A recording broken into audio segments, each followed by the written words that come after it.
দর্শক, আজ বড় ঘোষণা আসছে শিক্ষা বোর্ড থেকে। করোনা ও বন্যা দুটোই এবার বদলে দিচ্ছে এইচএসসি পরীক্ষার চিত্র। আর এই বছর পরীক্ষা দিচ্ছে না 4.25 লাখ শিক্ষার্থী। এবং আজ 20 জুন চূড়ান্ত সিদ্ধান্তের দিন। দর্শক, আজকের এই ভিডিওতে জানিয়ে দিব পরীক্ষার আপডেট নিয়ে সবকিছু। তাই দয়া করে ভিডিওটা না টেনে শেষ পর্যন্ত দেখতে থাকুন। আর নিয়মিত পরীক্ষার আপডেট পেতে আমাদের চ্যানেলটি এখনই সাবস্ক্রাইব করে রাখুন। শুরুতেই যাই করোনার সর্বশেষ পরিস্থিতিতে। দীর্ঘদিন চাপা পড়ে থাকা আতঙ্ক আবারও জেগে উঠেছে। যশোর জেলা থেকে পাওয়া সর্বশেষ তথ্য অনুযায়ী গতকালই করোনায় মারা গেছেন 2 জন। সূত্র ডেইলি ক্যাম্পাস ও টিবিসি নিউজ।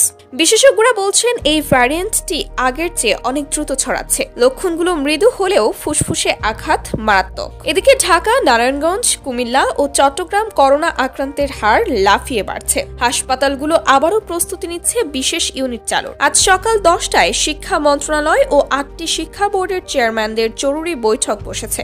সূত্র বলছে এই বৈঠকে আলোচিত হচ্ছে পরীক্ষার সময়সূচি পেছানো হবে কিনা, আংশিক পরীক্ষা নাকি পুরো সিলেবাসে পরীক্ষা, নাকি বিকল্প মূল্যায়ন। বিশেষ করে ঢাকার বোর্ড চেয়ারম্যানের মতে শুধু করোনা নয়, দেশের উত্তরাঞ্চলের ভয়াবহ বন্যা পরিস্থিতিও পরীক্ষায় বিশৃঙ্খলা আনতে পারে।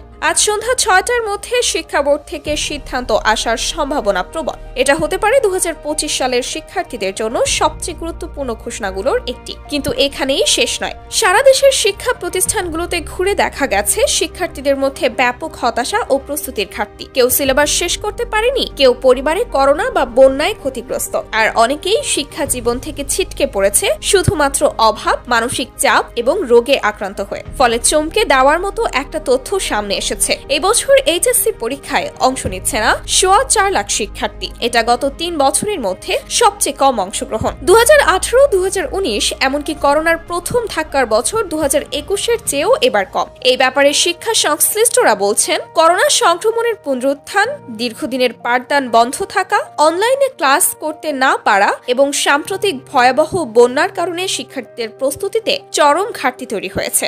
অনেকেই সিলেবাস শেষ করতে পারেননি, কেউ কেউ পরিবারে আক্রান্ত, কেউ নিজের অসুস্থতা বা মানসিক চাপে ভুগছেন। বিশেষ করে উত্তরাঞ্চলের জেলাগুলো যেমন কুড়িগ্রাম, গাইবান্ধা, লালমনিরহাট, বগুড়ার কিছু এলাকা ও নেত্রকোনায় বন্যা পরিস্থিতি ভয়াবহ হয়ে উঠেছে। অনেক এলাকায় এখনো পানি নামেনি। এতে করে পাঠদান ও প্রস্তুতি দুইই ব্যাহত হয়েছে। শুধু সংখ্যায় নয়, শিক্ষার্থীদের মধ্যে আত্মবিশ্বাসের ঘাটতি, ভবিষ্যৎ নিয়ে অনিশ্চয়তা এবং পরীক্ষা নিয়ে ভয়, এই সব মিলেই এবার গড় অংশগ্রহণ অনেক কমেছে। বিশেষজ্ঞরা বলছেন আজকের বৈঠকে 3টি বিকল্প সামনে এসেছে। 1, পূর্ণ সিলেবাসে পরীক্ষা হবে অগাস্টে, তবে নতুন স্বাস্থ্যবিধি দিয়ে। 2, সংক্ষিপ্ত সিলেবাস ও অ্যাসাইনমেন্টের সংমিশ্রণে মূল্যায়ন। এবং 3, এবছরের ফল, জিপিএ এবং অভ্যন্তরীণ মূল্যায়নের ভিত্তিতে দেওয়া। তবে সরকার চাইছে শিক্ষার্থীদের ভবিষ্যৎ যেন ক্ষতিগ্রস্ত না হয়। কিন্তু একসঙ্গে করোনা ও বন্যা সামলানো কঠিন। এই মুহূর্তে চূড়ান্ত সিদ্ধান্ত নিতে সময় দরকার, বলেছেন এক বোর্ড কর্মকর্তা। তাই দর্শক, আপনারা হতাশ হবেন না। সরকার ও শিক্ষা বোর্ডের সব পক্ষ এখন আপনাদের পাশে থাকার চেষ্টা করছে।